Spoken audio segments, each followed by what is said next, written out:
यार कोनिचिवा मीनासा, welcome to my channel. Chapter 64 odd job. यहाँ हम देखे अमेजो को कि नीचे गिरी हुई है और उसका कंधा इंजर्ड है, यानी कि ने उसके कंधे पर गोली मारी है। अमेजो अपनी आंखें उठाकर देखते उसके सामने गन आ चुकी है। अमेजो दर्द से ट्रबल कर रही थी, यकीन भी नहीं हो रहा था कि रियो ने उसे गन से शॉट किया। वो चौंक कर पूछती है व्हाट। रियो धीरे धीरे अमेजो के ऊपर आ जाती है। अमेजो उसे पूछती है तुम्हारे पास ये सब कैसे है। रियो अमेजो पर बैठकर सीधे उसके चेहरे पर गन पॉइंट कर देती है। पल के लिए ऐसा लगता है कि वो अमेजो को मार ही देगी, पर वो आगे कहती है मुझे इंजन ने कहा है कि मैं आगे ये सब नहीं कर सकती।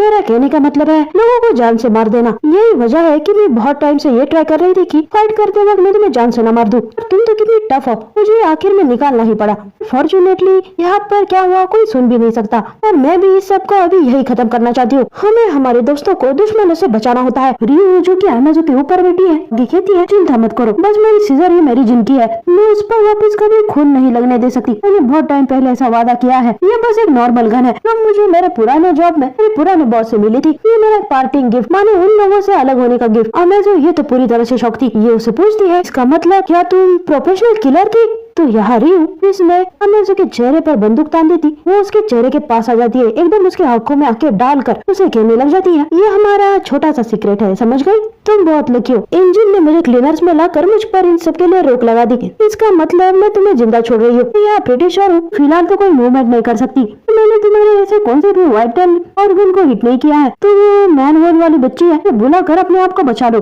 मैं अपने दोस्तों को ढूंढने जा रही हूँ। और यहाँ इस तरह से मर्डरस ओवरा दिखाते हुए रियो अमेजो के सर पर गन ताक के कहती है क्या तुम्हें अंदाजा है कि वो लोग कहाँ पर होंगे। तो अमेजो ये तो पूरी तरह से शॉक हो गई थी, ये तो समझ में भी नहीं आ रहा था क्या रिएक्ट करे। वो बस यही कहती है इसके दिमाग में चल रहा था। मैंने तो अजीम किया था कि क्लीनर सिर्फ क्लीन करते हैं, पर ऐसा लगता है कि इन लोगों में कुछ गंदे चूहे भी रहते हैं। रियो ने अमेजो को छोड़ दिया था और वो दूसरी तरफ जाकर अपने बिगड़े बाल बना रही थी। वो अपने बाल बनाते हुए कहती है कि वो मैनहोल करने वाली बच्ची तुम्हारा बॉस ही जानता है कि कौन कहाँ पर है, ऐसा ही है ना। मैं समझ गई, ये ऊपर की पाइप से लग रहा है जैसे कि ये कोई ब्लड वेसल है, बट मैन ऐसा तो नहीं लगता कि इन सबको एकदम ढूंढना काफी इजी होने वाला है। रियो अपने बाल बनाते हुए टीम के बारे में सोच रही थी। जैसे वो पहली बार रुदो और नेजिको को झगड़ते हुए देखती है, फिर रुदो के रूम में जाकर वो रुदो को समझाती है। आगे के पास जाकर उसे कहती है कि मैं तुम्हें बहुत अच्छे से जानना चाहती हूँ। ये वाला मोमेंट तो यहाँ पर कहती है ये समझ में नहीं आ रहा, इस बात के बारे में कुछ भी नहीं कह सकती कि रुदो के साथ क्या चल रहा है। पर यहाँ वो आमू के बारे में याद करती है। आमू से पहली बार कम्युनिकेट करने के बारे में कहा था। ये देर सोचने के बाद वो कहती है क्या मैं उस अमू लड़की के बारे में सब कुछ भूल जाऊं। अब सीन शिफ्ट होता है, दिखाया जाता है कि रियो ने अपने जैकेट अपने लेदर के सॉकेट को निकाल लिखा है और यहाँ हम देखे बिल्कुल पूरे बैड तरीके से वो जाबर को शूट कर रही है। रियो की अगली बुलेट जाबर के हाथ को लग जाती है। जाबर अभी भी शौक था, वो चिल्लाता है व्हाट द। रियो जाबर को और भी शूट करती है। आखिर जाबर नीचे गिर जाता है। रियो ने जाबर के दोनों हाथ और दोनों पैरों पर शूट किया था, जिस वजह से उसकी जान तो नहीं जाएगी पर वो आगे मूवमेंट नहीं कर पाएगा। जाबर को पूरा बेहोश देख रियो जाबर के पास आकर उसे देखती है, पर पूरी तरह से बेहोश हो गया था। वो उसे स्माइल करते कहती है तुम हमेशा ज्यादा हिट ले सकते हो, तो मैंने इतना तो ख्याल रखा कि तुम जान से न मारे जाओ। जाबर पूरी तरह से बेहोश हो गया था। रियो दूसरी तरफ गिरे हुए नेजिको को देखती है। नेजिको के पास जाकर आवाज लगाती है जानका क्या तुम ठीक हो। हेलो। इस तरफ हम देखे नेजिको की हालत जो कि पूरी तरह से खराब हो गई थी। इस जहर की वजह से ये पूरे चेहरे की नसें ऊपर आ चुकी थी। जब उसे इतना दर्द हो रहा था, दर्द से कांप रहा था। वो कहती है ये अच्छा हुआ अभी भी जिंदा हो, बढ़िया बात है। लगता है उसने तुम्हें काफी नेस्टी पॉइजन दिया है। चलो कोई बात नहीं, ये पहले यहाँ से बाहर निकलते हैं। और रियो नेजिको और उसके स्टिक को अपने कंधे पर लेती है, उसे सपोर्ट करते हुए उसे ले जाने लगती है। रियो थोड़ा सा हंसती है हे। नेजिको को कहती है हम लोग घर वापस जाएंगे, तुम्हें फिक्स कर देंगे। तो यहाँ नेजिको को रियो ने आकर बचा लिया, मतलब हमारा नेजिको बच जाएगा। इतनी क्यूट है यार रियो। सच कहूँ तो रियो और नेजिको एक दूसरे के साथ जब होता है ना पूरी सिबलिंग वाली वाइब देता है, या फिर हमारा एक आध ऐसा कजिन नहीं होता के साथ हमारी वाइब मैच करती है। लोगों का भी एक दूसरे के साथ ऐसा ही कुछ बॉन्ड मुझे लगता है। तो फिलहाल तो अभी रियो ने नेजिको को बचा लिया है, तो इनका आगे क्या होगा तो हमें अगले चैप्टर में पता चल जाएगा। पर फिलहाल ये चैप्टर यही खत्म हो जाता है। Chapter 65 as a by product. इस शुरुआत में हम दिखाया जाता है मैनहोल को जो कि धीरे धीरे ओपन हो जाता है। रुदो और ज़ॉडली इस पोर्टल की तरफ देखते हैं। पोर्टल से ये लड़की बाहर आ जाती है। आई एम सॉरी मुझे इसका नाम नहीं याद आ रहा। लड़की इस मैनहोल में ही बैठी थी। इतना तो ये समझ में आ रहा है कि मैनहोल अगर एक जगह एक बार ओपन करे तो वो बस वहीं पर नहीं रहता, तो चाहे वहाँ पर भी मूव हो सकता है। मतलब यहाँ पर अब जब इसने इस मैनहोल को ओपन किया तो ये काफी ऊपर था, पर हम लोग अगली इमेज में देखे तो ये पोर्टल लड़की के पास आ चुका है और लड़की ज़ॉडली के पास आकर कान में कुछ कह रही है।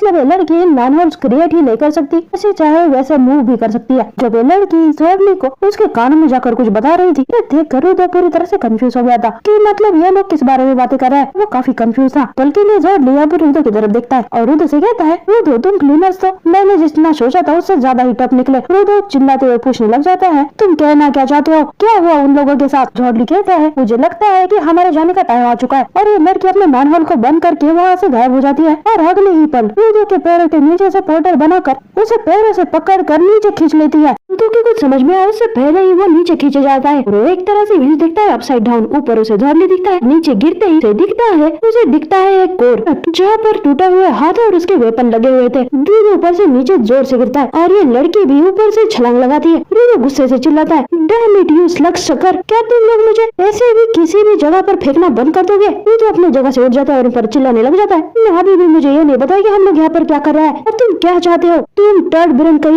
हम देखे ज़ॉर्डली ये भी इस पोर्टल से नीचे आ रहा था तो चिल्लाता है, मैं तुम लोगों को छोड़ूंगा नहीं। तो ज़ॉर्डली नीचे आते हुए कहता है, लगता है तुम शांति से कोई बात नहीं कर सकते। ज़ॉर्डली आगे काफी बैडास वॉक करते हुए रुदो की तरफ बढ़ता है। उसे कहता है, मैंने तुम्हें प्रपोजल दिया था, मैं तुम्हें पूछा था क्या तुम मेरे साथ स्पेयर को टेक डाउन करोगे। फिर उसका जवाब देने के वजह बस बकवास बातें किए जा रहे हो। यहाँ तुम्हें अपने दिमाग को इस्तेमाल करना चाहिए और सोचना चाहिए कि तुम्हें मुझे कैसे आंसर देना होगा, या फिर तुम उन लोगों में से तो मैं उन्हें क्लियरली कुछ ना समझो तब तक वो अपना पहला स्टेप नहीं ले सकते। तो मुझे इलिस्ट्रेट करने के लिए तुम्हारे लिए पिक्चर बुलानी चाहिए थी। तो पूरी तरह से गुस्सा होकर रुदो ज़ॉर्डली पर चिल्लाता है, ओके फाइन, मुझे इतना तो समझ में आ चुका है कि मुझे तुम्हारे जैसे लोग बिल्कुल भी पसंद नहीं है। ज़ॉर्डली शांति से कहता है, मैं विश करता हूँ कि कोई शांत दिमाग वाला स्पिरिट आसमान से यहाँ पर गिरता ज्यादा बढ़िया होता। आगे हम देखते हैं पूरी इमेज, यहाँ पर हम देखे इस बीच में जहाँ पर ये टूटे हाथों के साथ हथियार लगे हुए थे, यहाँ राइट साइड पर रुदो है और लेफ्ट साइड पर ज़ॉर्डली और ये लड़की। और दूसरी इमेज में हम देखे ज़ॉर्डली कोर के पास चले जाता है तो उसे देख रहा था और इस कोने में हमें दिखाया जाता है गिल्टा को कि पूरी तरह से फ्रीक आउट हो गई थी। उसने अपने आप को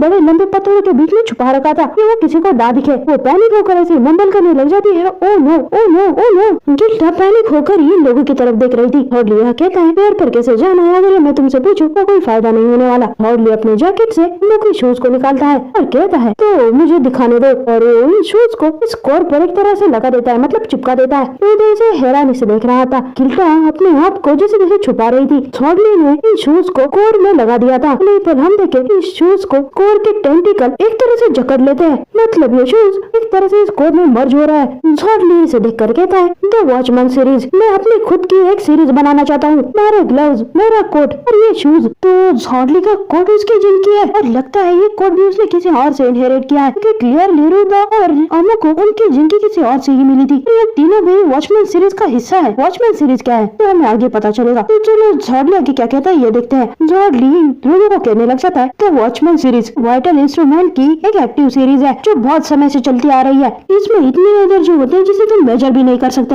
इन आइटम्स का जो भी ओनर था उसके अंदर माना जाए तो बहुत पावरफुल एनिमा था। पता नहीं मैं कितना भी ट्राई करूं, मैं नेक्स्ट वॉचमैन सीरीज को नहीं बना पा रहा हूँ। और ये सब इस एक्सपेरिमेंट की प्रोसेस है, मैं एंटायरली कुछ नया बना रहा हूँ। ये एक तरह से वाइल्ड वर्जन को रिजेंबल करता है, शायद नहीं भी। ग्राउंड के ऐसे बेस जिन्हें वाइटल इंस्ट्रूमेंट से पावर मिलते हैं। तुम बहुत देर तक लिविस के साथ हो तो जरूर उनमें से एक को तुमने देखा होगा। तो शौक हो जाता है। उसे याद आता है कि जब वो पहली बार फील्ड वर्क पर गया था तो उस बार उसका जिस ट्रैश मोस्टर के साथ काउंटर हुआ था उसके अंदर भी एनिमा की जगह वाइटल इंस्ट्रूमेंट था। ज़ॉर्डली आगे अर्जुन कपूर जैसा चेहरा बनाते हुए रुदो को कहता है, चलो जंप करो इस ट्रैश बीस्ट पर। अगले मूवमेंट पर हम लोगों को दिखाया जाता है एक बड़ा सा ट्रैश बीस्ट जो कि आसमान की तरफ उड़ने के लिए रेडी है। तो ये चैप्टर यही खत्म हो जाता है। ये बहुत एक्साइटिंग मांगा है, मजा अकेले मत लीजिए, दोस्तों के साथ भी शेयर कीजिए।